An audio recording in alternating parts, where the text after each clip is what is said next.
Today in grammar we will learn what are helping verbs. So आज grammar में हम सीखेंगे कि helping verbs क्या होती हैं. What are helping verbs? So let's start. So let's start reading. What is the subject? What is the subject? So हमें यहाँ बताना है कि subject क्या है. Let's read the first. Boy plays. Boy plays. Boy is playing. Boy has played. Boys are playing. Boys have played. So what is the subject here? Let's see. Boy is the subject. So boy is the subject. Boy plays. Boy is playing. So in all pictures boy is the subject. So सभी pictures में जो boy है वो क्या है, subject है. यहाँ boy and यहाँ पर क्या है, boys. So boy is the subject. Let's see next one. So what is the verb here? What is the verb? And what is verb? Verb is an action word. और verb क्या होती है? Action word होती है. So let's see. Boy plays. Boy has played. Boy is playing. Boys are playing. Boys have played. So what is the verb here? Yes, play. Play. Plays, played, playing, playing, played. So ये कभी सभी क्या हैं? Verb. So play is the verb. Plays, played, playing, playing, played. So these are verb. And is the meaning same everywhere? So now you have to see that is the meaning same everywhere. So अब आपको देखना है कि क्या सभी का meaning यहाँ, क्या इन सभी सेंटेंसेस का मीनिंग यहाँ पर सेम है. बॉय प्लेज, बॉय खेलता है. बॉय इज़ प्लेइंग, बॉय खेल रहा है. बॉय हैज़ प्लेड, बॉय खेल चुका है. बॉयज़ आर प्लेइंग, बॉयज़ जो हैं वो खेल रहे हैं.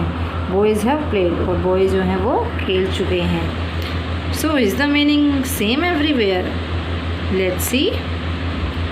No, this meaning is not the same everywhere. Meaning हर जगह सेम नहीं है. The meaning changes. Meaning changes. Meaning जो है वो चेंज हो रहा है.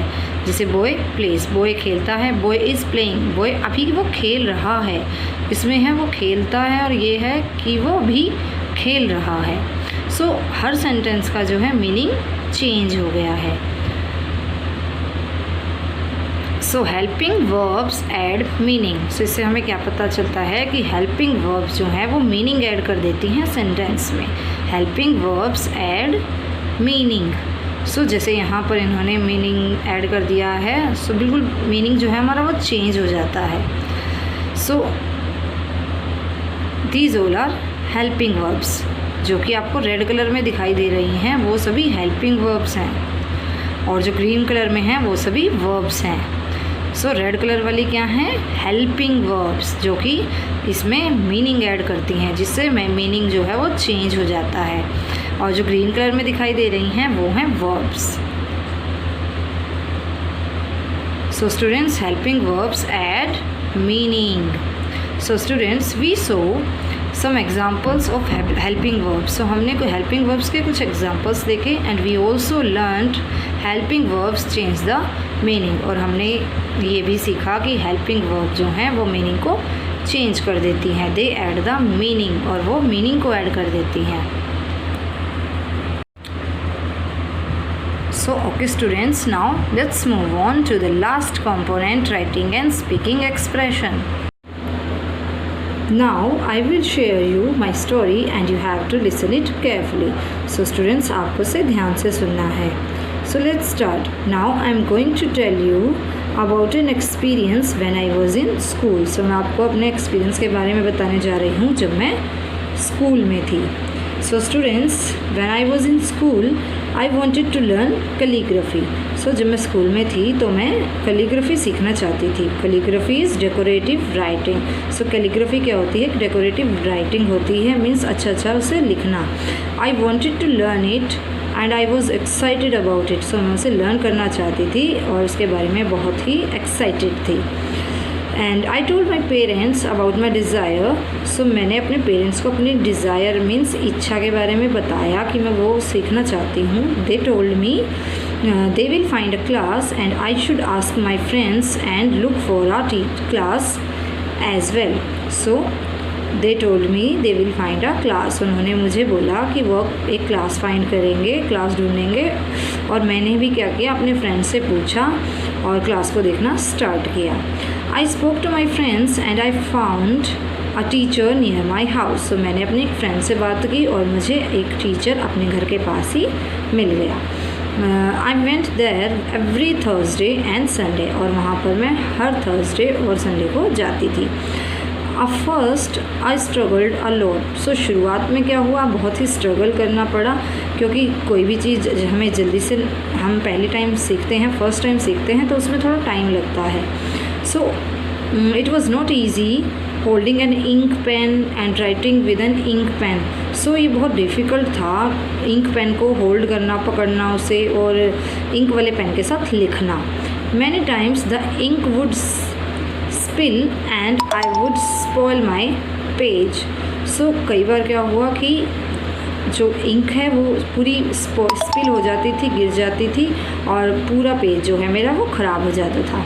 आई डिड नॉट गिव अप, लेकिन मैंने गिव अप नहीं किया, हार नहीं मानी. My teacher encouraged me as well.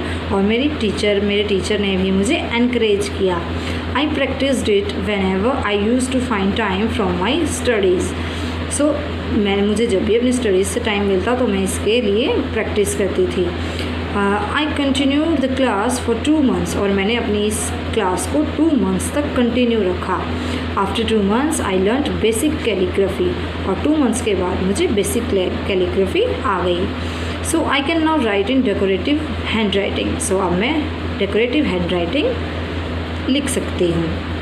So students, in the same way you will think of your experience. जैसे मैंने आपको अपना एक्सपीरियंस शेयर किया, आपको भी ऐसे ही अपना पर्सनल एक्सपीरियंस सोचना है. And you will think of a time when you wanted to learn something. और आपको भी ऐसा ही कोई टाइम सोचना है जब आप भी कुछ लर्न करना चाहते थे. तो जो मैंने अपनी स्टोरी में बताया कि मैं क्या लर्न करना चाहती थी, कैलीग्राफी. सो आपके पास भी कोई ऐसा टाइम हुआ होगा जब आप कुछ सीखना चाहते थे and you work very hard for it, और आपने उसके लिए बहुत ज़्यादा मेहनत की थी.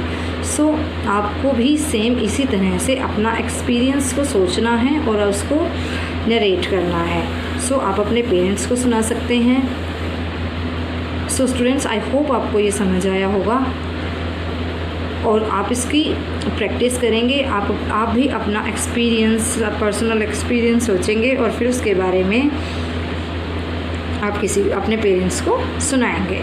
सो students, now let us discuss worksheet 14.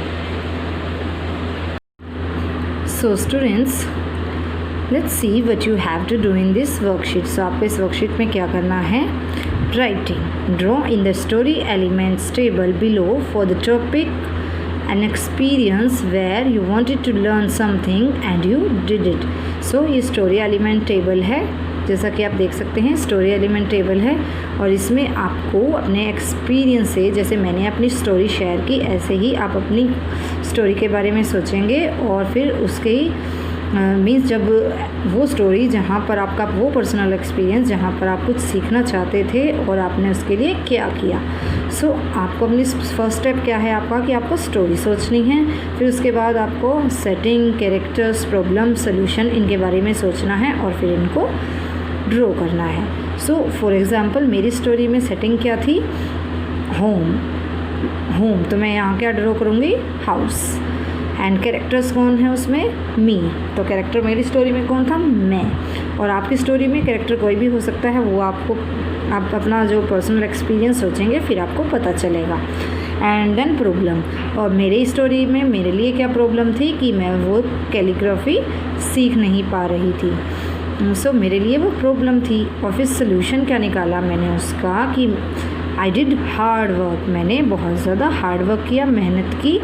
सो फिर जिससे क्या हुआ, मैं अपनी उस कैलीग्राफी में एबल हुई उसको सीखने में, लर्न करने में. सो इसी तरह से आपका फर्स्ट स्टेप क्या है? पहले आपको अपनी एक्सपीरियंस सोचना है. जैसे मैंने अपनी स्टोरी शेयर की, ऐसे आप भी अपनी स्टोरी सोचेंगे, फिर आप उसकी सेटिंग, कैरेक्टर्स, प्रॉब्लम और सोल्यूशन को सोचकर उनको ड्रॉ करेंगे। पहले क्या करना है, आपको ओनली ड्रॉ करना है। सो इस टेबल में आपको सेटिंग, कैरेक्टर्स, प्रॉब्लम और सोल्यूशन को ड्रॉ करना है। सो स्टूडेंट्स, आई होप आपको समझ आ रहा है।